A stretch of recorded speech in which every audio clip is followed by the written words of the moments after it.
Where Chicago Sky rookie forward Angel Reese was ejected from the game last night, the New York Liberty, after drawing consecutive technical fouls. Angel Reese has been suspended, not because of an injury, not because of off-court drama, but because she crossed the line with her 8th technical foul of the season. The league's rule is crystal clear. Once you reach that threshold, you sit. And right now, one of the WNBA's most polarizing young stars is stuck on the sidelines that Reese's game has always been fiery. Her stare downs, her trash talk, her willingness to push boundaries, all of that has made her both captivating and controversial. But this time... That's Angel Reese, thinking she's LeBron James, thinking that she's, Kevin Durant, thinking she's James Harden, thinking that, after 2 seasons in the WNBA, she's some sort of commodity that has to be surrounded by the best and greatest players. She hit the breaking point. A season full of tension spilled over with one more whistle. And just like that, she was back in the headlines. Only this wasn't just another foul call. It carried weight. Because when people look at Angel Reese, they don't just see a player clashing with referees. They see a player battling an entire narrative. The villain label, the out-of-control tag, the idea that she's more problem than solution. The WNBA's policy leaves no room for debate. 8 technical fouls automatically equal a 1-game suspension.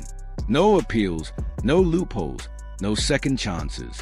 Reese hit that mark in a game against the Connecticut Sun. And while her edge has always been part of what fuels her dominance, going back to her LSU days, that same passion now doubles as a liability. The very energy that made her a star has started to cost her games, opportunities, and her reputation. This suspension wasn't just about numbers. It was symbolic, a reminder that the league is watching closely, that the spotlight...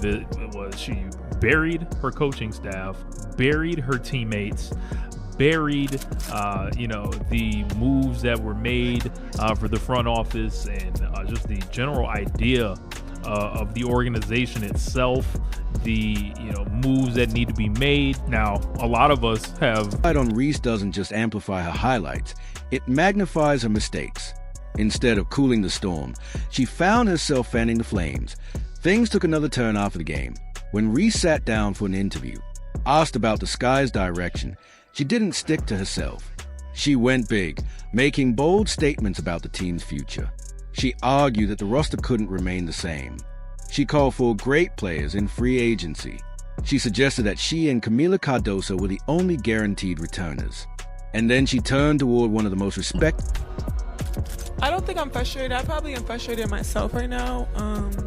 I think the language is taken out of context, and I really didn't intentionally mean to put down my teammates because they've been through this with me throughout the whole year. They've busted their ass just how I busted my ass. They showed up for me through thick and thin and in the locker room when nobody could see anything. So I would apologize to my teammates, which I already have, about the article and how it was misconstrued, about what was said, and I just have to be better with my language because I know it's not the message, it's the messenger, and understanding what I say can be taken any kind of way, so I just have to really be better and grow from this. Names in franchise history, Courtney Vandersloot, a Sky legend, is rehabbing from a torn ACL. Yet Reese hinted that the team couldn't rely on her return at her age.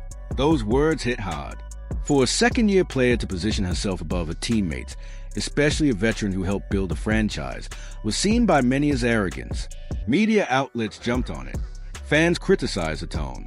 Reports even suggested teammates weren't happy. Reese tried to repair the damage.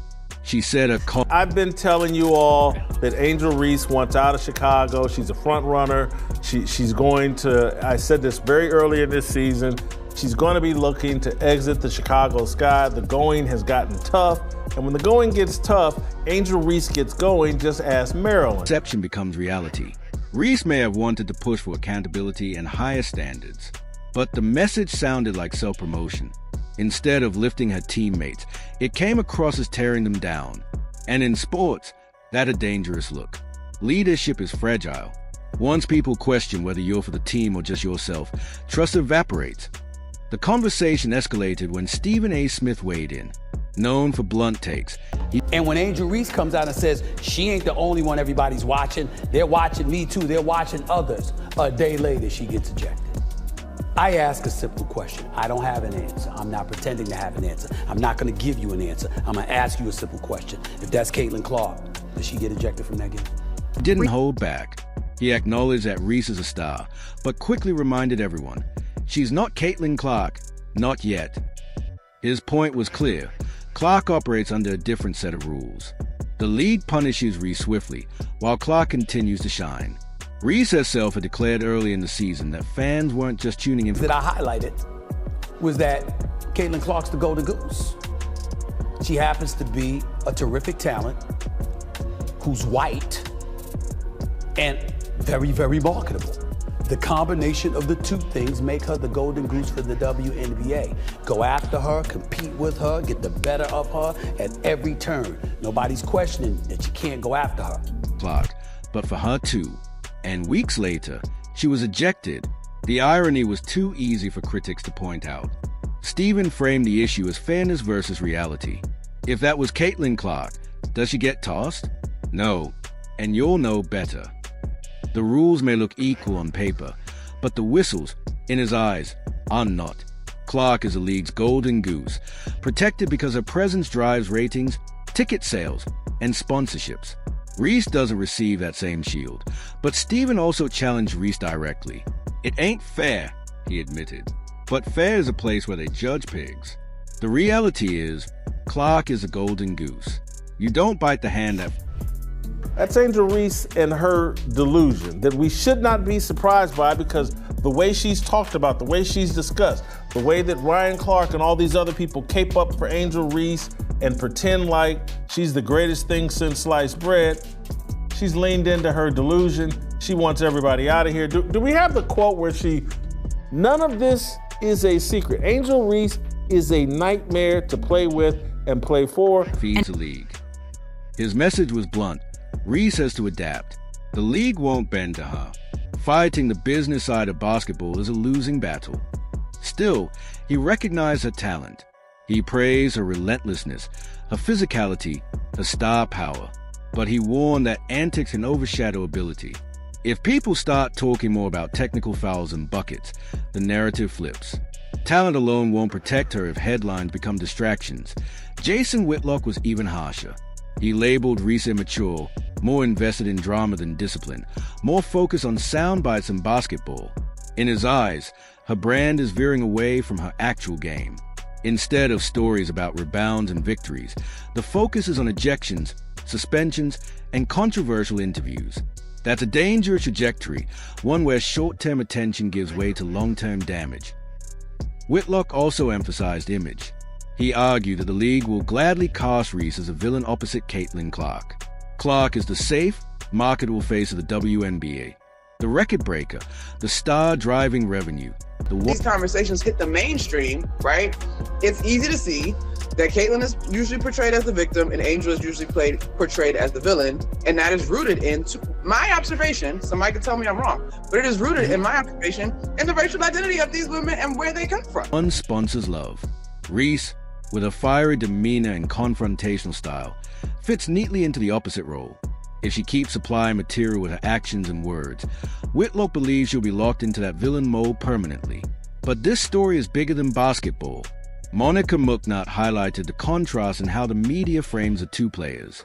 Clark is depicted as a golden star, the victim who shines through adversity. Reese is painted as a loud, aggressive troublemaker. That narrative difference aligns with racial undertones that amplify fan divides. Reese, a black woman who is outspoken and emotional on the court, is positioned against Clark, a white woman with a quieter, more controlled approach. The contrast is easy for media to exploit, even if it's unfair, and fans weaponize it. Clark supporters point to Reese's text as proof she's out of control. Reese's fans fire back that Clark get protection from referees. The back and forth fuels clicks and engagement, but it damages both players. The rivalry becomes less about basketball. Look at the profile that it has granted the WNBA. Look at the record ratings they've produced because of her arrival. Once upon a time, they were watching about their audience in Indiana for Indiana Fever games was at about 4,000. Now it's at about 16 to 17,000. The ratings for the WNBA draft was 2.446 million, which was the largest in WNBA history. The doubleheader that opened the season generated over 1.5 million viewers, which was more than the WNBA had accumulated in more than 2 decades. You have all of this stuff going on. Understand, Caitlin Clark is different. And more about perception, identity, and fan culture. The WNBA has even had to investigate hateful remarks aimed at Reese. That kind of behavior crosses a line from healthy rivalry to dangerous hostility. Stephen A. argued that Reese shouldn't have to endure levels of disrespect that Clark never faces. This conversation, then, isn't just about technical fouls. It's about what players represent to fans and how narratives get twisted into toxic energy. Still, the business reality is impossible to ignore. Clark is driving record attendance, TV ratings, and sponsorship dollars. She is the league's growth engine. Reese is a star too, but she doesn't carry the same business weight. For the WNBA, Clark's success means a league success. Reese can either align with that momentum and benefit from it, or she can fight against it and risk being drowned by it.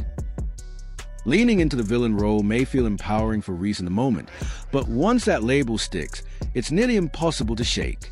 Every great story has a villain, but when that role shifts from being part of the narrative to becoming your entire career, the consequences are heavy. The pattern is clear. Reese racks up technicals. She clashes with referees. She stares down opponents. Then, in interviews, she asserts herself as a franchise's future, even at the expense of her teammates.